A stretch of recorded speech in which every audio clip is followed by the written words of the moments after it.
Hello there guys, Crystal here with a brand new how-to. The Welcome Amiibo update really brought a lot of new content and features into New Leaf. One of the lesser known changes is actually really useful for plot resetting. If you aren't aware, plot resetting is the act of somewhat influencing where a villager places their house when they move into your town by using a second disposable villager.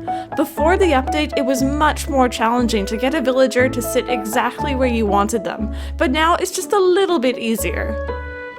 With the update, they changed how villagers place down their houses. This was really called for by a lot of fans, and I know pretty much anyone with paths knows the pain of having a path ruined by a villager.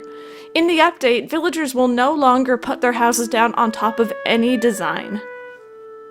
To begin, I want to preface this method by saying that it works best if you know a villager will be moving in shortly.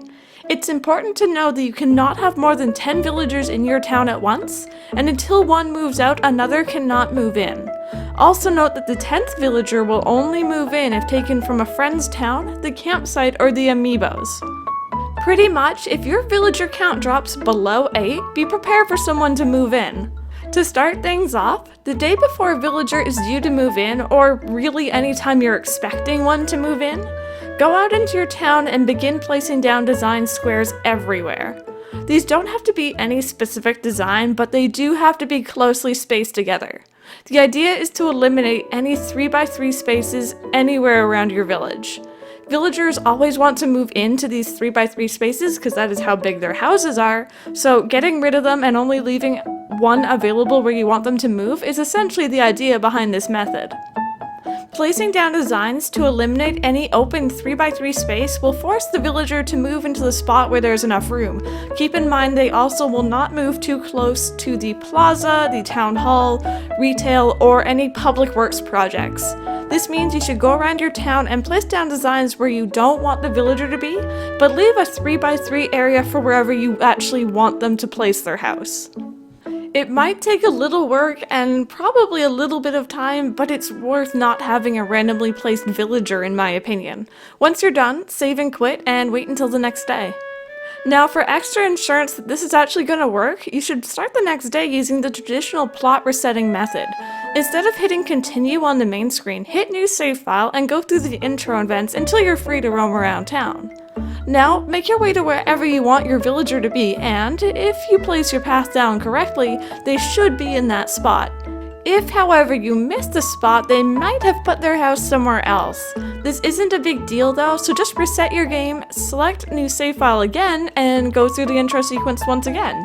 Once you've made your new character, go and wander around town, and hopefully this time they're in the right spot. If not, just rinse and repeat.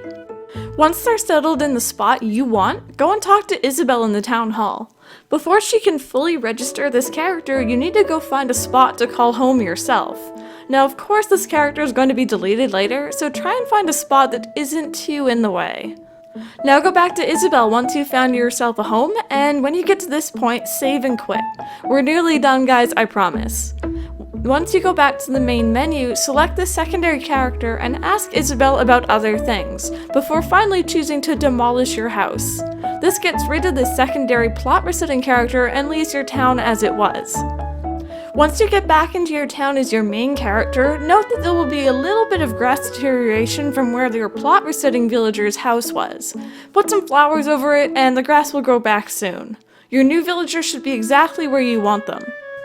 Some might argue that this is a lot of work, but honestly, if you care about town layout, then it's totally worth it. I hope this video helped you. If it did, please feel free to like, comment, and maybe even subscribe. This has been Simply Press Start, where gaming is as simple as pressing start.